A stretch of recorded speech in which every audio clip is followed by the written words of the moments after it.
ನಮಸ್ಕಾರ ಸ್ನೇಹಿತರೆ. ನಿಮ್ಮ ಫ್ರೆಂಡ್ಸೋ ಅಥವಾ ರಿಲೇಟಿವ್ಸೋ ನಂಬಿಕೆ ಮೇಲೆ ನಿಮ್ಮ ಹತ್ರ ದುಡ್ಡು ಕೇಳ್ಬಿಟ್ಟು ಇಸ್ಕೊಳ್ತಾರೆ. ಯಾವುದೋ ಕೆಲಸ ಮಾಡ್ಕೊಡ್ತೀವಿ ಅಂತ ಹೇಳ್ತಾರೆ. ಆ ಕೆಲಸನೂ ಮಾಡ್ಕೊಡೋದಿಲ್ಲ, ದುಡ್ಡು ವಾಪಸ್ ಕೊಡಲ್ಲ. ನಿಮ್ಮ ಹತ್ರ ಅಗ್ರಿಮೆಂಟೂ ಇಲ್ಲ, ನೀವು ಅಗ್ರಿಮೆಂಟು ಮಾಡ್ಕೊಂಡಿಲ್ಲ. ಇವಾಗ ಹಣ ವಾಪಸ್ ಕೇಳಿದರೆ ಏನೋ ರೀಸನ್ ಹೇಳ್ಬಿಟ್ಟು ಎಸ್ಕೇಪ್ ಆಗ್ತಾ ಇರ್ತಾರೆ. ಫೋನ್ ರಿಸೀವ್ ಮಾಡೋದಿಲ್ಲ, ನಿಮ್ಮ ಕಾಲ್ಗೆ ರೆಸ್ಪಾಂಡ್ ಮಾಡೋದಿಲ್ಲ. ಸೊ ಇಂಥ ಸಂದರ್ಭದಲ್ಲಿ ಕಾನೂನು ಏನು ಹೇಳುತ್ತೆ ಮತ್ತು ನೀವು ಏನೇನು ಮಾಡಬಹುದು, ಈ ವಿಚಾರದ ಬಗ್ಗೆ ಈ ವಿಡಿಯೋದಲ್ಲಿ ನಾನು ಎಕ್ಸ್ಪ್ಲೇನ್ ಮಾಡ್ತೀನಿ. ವಿಡಿಯೋನ ಕೊನೆ ತನಕ ನೋಡಿ, ನಿಮಗೆ ಸಾಲಿಡ್ ಲೀಗಲ್ ಇನ್ಫಾರ್ಮೇಷನ್ ಸಿಗುತ್ತೆ. ಇಲ್ಲಿ ಮುಖ್ಯವಾಗಿರುವಂಥ ಒಂದು ಲೀಗಲ್ ಪ್ರಶ್ನೆ ಏನು ಅಂತ ಹೇಳಿದ್ರೆ, ಈ ರೀತಿ ಒಂದು ಅಗ್ರಿಮೆಂಟ್ ಆಗಬೇಕು ಅಂದಾಗ ಆ ಅಗ್ರಿಮೆಂಟು ಬರವಣಿಗೆನಲ್ಲೇ ಆಗಿರಬೇಕು ಅಥವಾ ಬಾಯಿ ಮಾತಲ್ಲೇ ಹಾಕಿದ್ರೆ ಸಾಕೋ ಅನ್ನೋವಂಥ ಲೀಗಲ್ ಕ್ವೆಶ್ಚನ್. ನೋಡಿ, ನಮ್ಮ ಕಾಂಟ್ರಾಕ್ಟ್ ಆಕ್ಟ್ ಕ್ಲಿಯರ್ ಆಗಿ ಹೇಳುತ್ತೆ, ಓರಲ್ ಅಗ್ರಿಮೆಂಟ್ ಇದ್ರೂ ಸಹ ಅದು ವ್ಯಾಲಿಡ್ ಅಂತ ಹೇಳಿ. ರಿಟರ್ನ್ ಅಗ್ರಿಮೆಂಟ್ ಆಗಿರಲೇಬೇಕು ಅಂತೇನಿಲ್ಲ. ಇದನ್ನೇ ನಮ್ಮ ಸುಪ್ರೀಂ ಕೋರ್ಟು ಮತ್ತೆ ಹಲವಾರು ಹೈಕೋರ್ಟ್ಗಳು ಮತ್ತೆ ಮತ್ತೆ ಬೇರೆ ಬೇರೆ ಕೇಸ್ಗಳಲ್ಲಿ ಅಭಿಪ್ರಾಯಪಟ್ಟಿದ್ದಾವೆ. ಆದರೆ ಆ ಒಂದು ಕಾಂಟ್ರಾಕ್ಟ್ ಎಸ್ಟಾಬ್ಲಿಷ್ ಆಗಬೇಕು ಇಬ್ರು ಅಥವಾ ಬಹಳ ಜನಗಳ ನಡುವೆ ಅಂತ ಹೇಳಿದ್ರೆ, ಒಂದು ಸರಿಯಾಗಿರುವಂಥ ಆಫರ್ ಇರಬೇಕು ಮತ್ತೆ ಆ ಆಫರ್ನ ಅಕ್ಸೆಪ್ಟ್ ಮಾಡ್ಕೊಂಡಿರ್ಬೇಕು. ಫಾರ್ ಎಕ್ಸಾಂಪಲ್ಲು, ನೀವೊಂದು ಪ್ರಾಪರ್ಟಿ ತಗೋಬೇಕು ಅಂತ ಹೇಳಿ ಹೋಗ್ತೀರಿ. ಆ ಬಿಲ್ಡರು ಪ್ರಾಪರ್ಟಿ ಕೊಡೋಕೆ ಒಪ್ಪಬೇಕು ಮತ್ತು ನಿಮ್ಮ ಕಡೆಯಿಂದ ಒಂದು ಆಫರ್, ಆ ಒಂದು ಆಫರ್ ಹೋಗಿರ್ಬೇಕು ಅವನ ಹತ್ರ. ಮತ್ತು ಆ ಆಫರ್ ಅವನು ಅಕ್ಸೆಪ್ಟ್ ಮಾಡ್ಕೋಬೇಕು, ಒಪ್ಕೋಬೇಕು ಅವನು. ನಾನು ಈ ಫ್ಲಾಟ್ನೋ ಅಥವಾ ಈ ಒಂದು ಪ್ರಾಪರ್ಟಿನೋ ನಿಮಗೆ ಮಾರ್ತೀನಿ ಅಂತ ಹೇಳಿ. ಆಮೇಲೆ ಅದಕ್ಕೆ ತಕ್ಕಂಥ ಕನ್ಸಿಡ್ರೇಷನ್ ಇರಬೇಕು. ಅಂದರೆ ನೀವು ಅವನಿಂದ ಮನೆ ನೀವು ತಗೊಳ್ತಾ ಇದ್ದೀರಾ ಅಥವಾ ನೀವೊಂದು ಆ ಫ್ಲಾಟ್ ತಗೊಳ್ತಾ ಇದ್ದೀರಾ, ಅದಕ್ಕೆ ನೀವು ಬೆಲೆ ಕೊಡಬೇಕು. ಅಂದರೆ ಅದಕ್ಕೆ ನೀವು ಅಮೌಂಟ್ ಕೊಡಬೇಕು. ಅದು ಕನ್ಸಿಡ್ರೇಷನ್ ಪಾರ್ಟು. ಆ ಕನ್ಸಿಡ್ರೇಷನ್ ಪಾರ್ಟು ಸಹ ಇರಲೇಬೇಕು. ಮತ್ತು ಫ್ರೀ ಕಾನ್ಸೆಂಟ್ ಅಂತ ಹೇಳ್ತೀವಿ. ನಿಮ್ಮ ಮೇಲೆ ಯಾವುದೇ ರೀತಿಯಾಗಿರುವಂಥ ಒತ್ತಡ ಇರಬಾರ್ದು. ಮಾರ್ತಾ ಇದ್ದಾನಲ್ಲ ಅವನಿಂದ, ಅವನು ನಿಮಗೆ ಫೋರ್ಸ್ಫುಲಿ ಯಾವುದನ್ನು ಮಾರ್ಲಿಕ್ಕೆ ಸಾಧ್ಯ ಇಲ್ಲ. ಮತ್ತು ಆ ಒಂದು ಟ್ರಾನ್ಸಾಕ್ಷನ್ ಇದೆಯಲ್ಲ, ಕಂಪ್ಲೀಟ್ ಟ್ರಾನ್ಸಾಕ್ಷನ್ನು ಲೀಗಲ್ ಆಬ್ಜೆಕ್ಟ್ ಇರಬೇಕು ಅದಕ್ಕೆ. ಅಂದರೆ ನೀವೇನೋ ಒಂದು ಇಸ್ಪೀಟ್ ಆಡ್ಬಿಟ್ಟೋ ಅಥವಾ ಯಾವುದೋ ಜೂಜ್ ಆಡ್ಬಿಟ್ಟೋ ಅಲ್ಲೊಂದು ಅಗ್ರಿಮೆಂಟ್ ಮಾಡ್ಕೊಂಡಿರ್ತೀರ, ನಿಮಗೆ ನಾಳೆ ದುಡ್ಡು ಕೊಡ್ತೀನಿ ಅಂತ ಹೇಳಿ ಆ ಒಂದು ಜೂಜಲ್ಲಿ ಸೋತ್ಬಿಡ್ತೀರಾ. ಅಂಥ ಸಂದರ್ಭಗಳಲ್ಲಿ ಅದು ವ್ಯಾಲಿಡ್ ಕಾಂಟ್ರಾಕ್ಟ್ ಆಗೋದಿಲ್ಲ. ಅದು ಬರವಣಿಗೆಯಲ್ಲೇ ಇರ್ಬೋದು ಅಥವಾ ಓರಲ್ನೇ ಇರ್ಬೋದು, ಅದು ವ್ಯಾಲಿಡ್ ಕಾಂಟ್ರಾಕ್ಟ್ ಆಗೋದಿಲ್ಲ. ಅಂದರೆ ಪೂರ್ತಿ ಓವರಾಲ್ ಟ್ರಾನ್ಸಾಕ್ಷನ್ ಏನಿದೆಯಲ್ಲ ಅದು ಲೀಗಲ್ ಟ್ರಾನ್ಸಾಕ್ಷನ್ ಆಗಿರಬೇಕು.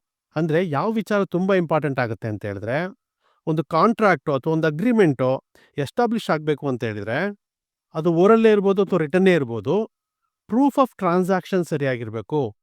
ಆದರೆ ಫಾರ್ಮೇಟು ಇದೇ ರೀತಿಯಲ್ಲಿ ಆಗಿರಬೇಕು ಅಂತೇಳೇನಿಲ್ಲ. ಯಾವುದೇ ರೀತಿಯಾಗಿರುವಂಥ ಒಂದು ಕಂಡೀಷನ್ ಇಲ್ಲ ಅದಕ್ಕೆ. ನೀವು ಕೋರ್ಟ್ನಲ್ಲಿ ನೀವು ದುಡ್ಡು ಕೊಟ್ಟಿದ್ದೀರಿ ಅಂತೇಳಿ ಪ್ರೂವ್ ಮಾಡಿದರೆ, ಮತ್ತು ಆ ಕೊಟ್ಟಿರೋಂಥ ಅಮೌಂಟು ಲೋನ್ ರೂಪದಲ್ಲಲ್ಲ ಅಥವಾ ಗಿಫ್ಟ್ ರೂಪದಲ್ಲಲ್ಲ, ಯಾವುದೋ ಒಂದು ಕಾಂಟ್ರಾಕ್ಟ್ ಎಸ್ಟಾಬ್ಲಿಷ್ ಮಾಡೋಕ್ಕೋಸ್ಕರ ಕೊಟ್ಟಿರೋಂಥ ದುಡ್ಡು ಅದು ಅಂತೇಳಿ ಎಸ್ಟಾಬ್ಲಿಷ್ ಮಾಡಿದರೆ, ಮತ್ತು ಬಾರೋವರ್ ಇದ್ದಾನಲ್ಲ, ಇಸ್ಕೊಂಡಿದ್ದಾನಲ್ಲ ದುಡ್ಡು, ಅವನು ಪ್ರಾಮಿಸ್ ಮಾಡಿದ್ದ ನನಗೆ ಇಷ್ಟು ಕಾಲಾವಧಿಯಲ್ಲಿ ಈ ಕೆಲಸ ಮಾಡಿಕೊಡ್ತೀನಿ ಅಥವಾ ಆ ಅಮೌಂಟ್ನ ವಾಪಸ್ ಕೊಡ್ತೀನಿ ಅಂತೇಳಿ ಏನಾದರೂ ನಿಮಗೆ ಮಾತು ಕೊಟ್ಟಿದ್ದ ಅನ್ನೋದನ್ನು ನೀವು ಪ್ರೂವ್ ಮಾಡಿದರೆ ಕೋರ್ಟ್ನಲ್ಲಿ ಡೆಫಿನೆಟ್ ಆಗಿ ನಿಮಗೆ ಅಮೌಂಟ್ ವಾಪಸ್ ಸಿಕ್ಕುತ್ತೆ. ನೀವು ಇದಕ್ಕೆ ಏನು ಮಾಡಬೇಕು ಅಂತ ಹೇಳಿದ್ರೆ, if in case return agreement ಇಲ್ಲದೇ ಇದ್ದಾಗ ನಿಮಗೂ ಅವನಿಗೂ ನಡುವೆ ನಡೆದಿರೋಂಥ ಸಂಭಾಷಣೆ ಏನಿರುತ್ತಲ್ಲ, ವಾಟ್ಸಪ್ಪಲ್ಲಿರ್ಬೋದು ಅಥವಾ ಮೆಸೇಜಲ್ಲಿರ್ಬೋದು, ಇಮೇಲ್ನಲ್ಲಿರ್ಬೋದು, ನೀವು ಅವನು ಫೋನಲ್ಲಿ ಕಾನ್ವರ್ಸೇಷನ್ ಮಾಡಿಬಿಟ್ಟು ಫೋನ್ ರೆಕಾರ್ಡಿಂಗ್ಗಳಿರ್ಬೋದು, ಮತ್ತು ಬ್ಯಾಂಕ್ ಟ್ರಾನ್ಸಾಕ್ಷನ್ನು, ಮತ್ತು ಯಾರಾದರೂ ವಿಟ್ನೆಸ್ಗಳಿದ್ದರೆ ಅವರು, ಈ ರೀತಿ ಒಂದು ವ್ಯಾಲಿಡ್ ಎವಿಡೆನ್ಸ್ಗಳನ್ನ ಕೊಡೋದ್ರ ಮೂಲಕ ನೀವು ಕೇಸ್ನ ಪ್ರೂವ್ ಮಾಡ್ಕೋಬೋದು. ಆದರೆ ನನ್ನ ಪರ್ಸ್ನಲ್ ಸಜೆಷನ್ ನಿಮಗೇನು ಅಂತ ಹೇಳಿದರೆ, ನೀವು ಇದುವರೆಗೂ ಯಾವುದೇ ರೀತಿಯಾಗಿ, ಈಗ ಆಲ್ರೆಡಿ ನೀವು ಆ ರೀತಿ ಒಂದು ಅಗ್ರಿಮೆಂಟ್ನ ಮಾಡಿಕೊಂಡು ರಿಟರ್ನಲ್ಲಿ ಮಾಡ್ಕೊಂಡಲ್ಲೇ ಇದ್ದು ಬರೀ ಓರಲ್ ಮಾಡಿದ್ದು ಅಂತ ಹೇಳಿದ್ರೆ, ಈ ಎಲ್ಲ ಎವಿಡೆನ್ಸ್ಗಳನ್ನ ತೊಗೊಂಬಂದು ನೀವು ಕೋರ್ಟಿಗೆ ಕೇಸ್ ಹಾಕೋಕ್ಕಿಂತ ಮುಂಚೆ ಒಂದು ಲೀಗಲ್ ನೋಟಿಸ್ನ ಕಳಿಸ್ಬೇಕಾಗುತ್ತೆ ಅವನಿಗೆ. ಲೀಗಲ್ ನೋಟಿಸ್ನ ಕಳಿಸಿ ಅದಕ್ಕೆ ರೆಸ್ಪಾಂಡ್ ಮಾಡದೇ ಇದ್ದರೆ ನೀವು ಹೋಗಿ ಮನಿ ರಿಕವರಿ ಸೂಟ್ನ ಹಾಕ್ಕೊಂಡು ಈ ಎವಿಡೆನ್ಸ್ಗಳನ್ನೆಲ್ಲನೂ ಸಬ್ಮಿಟ್ ಮಾಡಿ ಕೇಸು ನಿಮ್ಮ ಕಡೆ ಆಗೋ ಥರ ಮಾಡ್ಕೋಬೋದು. ಆದರೆ ನೀವಿನ್ನೂ ಈ ರೀತಿ ಒಂದು ಅಗ್ರಿಮೆಂಟ್ ಮಾಡ್ಕೊಳ್ದೇ ಇದ್ದು ಇನ್ ಫ್ಯೂಚರ್ನಲ್ಲಿ ನೀವು ಈ ಒಂದು ಅಗ್ರಿಮೆಂಟ್ನ ಮಾಡ್ಕೊಳ್ಳೋರು ಇದ್ದರೆ ದಯವಿಟ್ಟು ರಿಟರ್ನಲ್ಲೇ ಮಾಡ್ಕೊಳ್ಳಿ. ಯಾಕೆ ಅಂತ ಹೇಳಿದರೆ, ಓರಲ್ ಅಗ್ರಿಮೆಂಟ್ ವ್ಯಾಲಿಡ್ ಇದ್ರೂ ಸಹ ಅದನ್ನು ಕೋರ್ಟ್ನಲ್ಲಿ ಪ್ರೂವ್ ಮಾಡೋದು ಕಷ್ಟ. ನಾನು ಹೇಳಿದ ಎಲ್ಲ ಡಾಕ್ಯುಮೆಂಟ್ಗಳು ಅಥವಾ ಕೆಲವು ಡಾಕ್ಯುಮೆಂಟ್ಗಳು ನಿಮ್ಮ ಹತ್ರ ಇರಲೇಬೇಕಾಗುತ್ತೆ. ಕೆಲವ್ರು ಏನು ಮಾಡ್ತಾರೆ ಅಂತ ಹೇಳಿದ್ರೆ, ಮಾತಲ್ಲೇ ಅಗ್ರಿಮೆಂಟ್ ಮಾಡ್ಕೊಂಡ್ಬಿಟ್ಟಿರ್ತಾರೆ, ಅಮೌಂಟ್ನ ಕ್ಯಾಶಲ್ಲಿ ಕೊಟ್ಟಿರ್ತಾರೆ. ಹೆಂಗೆ ಪ್ರೂವ್ ಮಾಡ್ತೀರಾ ನೀವು ಅಮೌಂಟ್ನ ಅವ್ರಿಗೆ ಕೊಟ್ಟಿದ್ವಿ ಅಂತೇಳಿ ಹೇಳಿ? ಕಷ್ಟ ಆಗುತ್ತೆ ಕೋರ್ಟಲ್ಲಿ ಆ ರೀತಿ ಕೇಸ್ಗಳನ್ನ ಪ್ರೂವ್ ಮಾಡಬೇಕು ಅಂತ ಹೇಳಿದ್ರೆ. ನಿಮ್ಮ ಹತ್ರ ಏನಾದರೂ ಒಂದು ಸಂಭಾಷಣೆನೋ ಅಂದರೆ ವಾಟ್ಸಪ್ ಚಾಟ್ಗಳು ಅಥವಾ ಮೆಸೇಜ್ಗಳು ಇತ್ತು ಅಂತ ಹೇಳಿದ್ರೆ ಅದೊಂಥರ. ಆದರೆ ಅದು ಯಾವುದೂ ಇಲ್ಲದೇ ಇದ್ದು ಕ್ಯಾಶಲ್ಲಿ ಅಮೌಂಟ್ ಕೊಟ್ಟಿದ್ರಿ ಅಂತ ಹೇಳಿದರೆ ಕೋರ್ಟಲ್ಲಿ ಅಂಥ ಕೇಸ್ಗಳನ್ನ ಪ್ರೂವ್ ಮಾಡೋದಕ್ಕೆ ನಿಮ್ಮ ಅಡ್ವೊಕೇಟ್ಗಳಿಗೆ ಕಷ್ಟ ಆಗುತ್ತೆ. ಹಾಗಾಗಿ ನೀವು ಯಾವಾಗಲೂ ಏನು ಮಾಡಬೇಕು ಅಂತ ಹೇಳಿದ್ರೆ, ಈ ಥರದೊಂದು ಸಂದರ್ಭ ಬಂದಾಗ ಫ್ರೆಂಡೇ ಇರ್ಬೋದು ಅಥವಾ ರಿಲೇಟಿವೇ ಇರ್ಬೋದು, ಒಂದು ರಿಟರ್ನಲ್ಲಿ ಅಗ್ರಿಮೆಂಟ್ ಮಾಡ್ಕೋಬೇಕು ಅಥವಾ ಒಂದು ಪ್ರಾಮಿಸರಿ ನೋಟ್ನ ತಗೋಬೇಕು ಅವನಿಂದ. ಹಾಗಿದ್ದಾಗ ಮಾತ್ರ ನೀವು ಕೊಟ್ಟಿರೋ ದುಡ್ಡು ವಾಪಸ್ ತಗೊಳ್ಳಿಕ್ಕೆ ಕೋರ್ಟಿಂದ ಆರ್ಡರ್ ಸಿಗುತ್ತೆ ನಿಮಗೆ. ಏನೂ ಇಲ್ದಲೆ ಬರೀ ಓರಲ್ ಅಗ್ರಿಮೆಂಟ್ ಮಾಡ್ಕೊಂಡಿದ್ದೀನಿ ಅಂತ ಹೋಗಿ ನಿಂತ್ಕೊಂಡ್ರೆ ಕೋರ್ಟ್ ಅದನ್ನ ಎಂಟರ್ಟೈನ್ ಮಾಡಲ್ಲ. ಅದಕ್ಕೆಲ್ಲನೂ ಸರಿಯಾಗಿರುವಂಥ ಪ್ರೂಫ್ ಬೇಕು. ಹಾಗಾಗಿ ರಿಟರ್ನ್ ಅಗ್ರಿಮೆಂಟು ಯಾವಾಗಲೂ ನೀವು ರಿಟರ್ನ್ ಅಗ್ರಿಮೆಂಟ್ ಮೂಲಕನೇ ಹೋಗಬೇಕು. ಮತ್ತೊಂದೇನು ವಿಚಾರ ಅಂತ ಹೇಳಿದ್ರೆ, ದುಡ್ಡು ಕೊಡಬೇಕಾದ್ರೆ ಕ್ಯಾಶ್ ರೂಪದಲ್ಲಿ ಯಾವುದೇ ಕಾರಣಕ್ಕೂ ದುಡ್ಡು ಕೊಡಬೇಡಿ.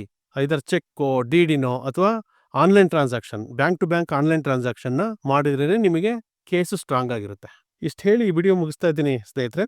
ಇದೇ ರೀತಿಯಾಗಿರುವಂಥ ಬೇರೆ ಬೇರೆ ವಿಡಿಯೋಗಳು ನಿಮಗೆ ಬೇಕು ಅಂತ ಹೇಳಿದ್ರೆ ನನಗೊಂದು ಕಾಮೆಂಟ್ನಲ್ಲಿ ಹಾಕಿ ತಿಳಿಸಿ. ಸೊ ಆ ಟಾಪಿಕ್ಗಳ ಮೇಲೆ ನಾನು ವಿಡಿಯೋ ಮಾಡ್ತೀನಿ. Thank you so much.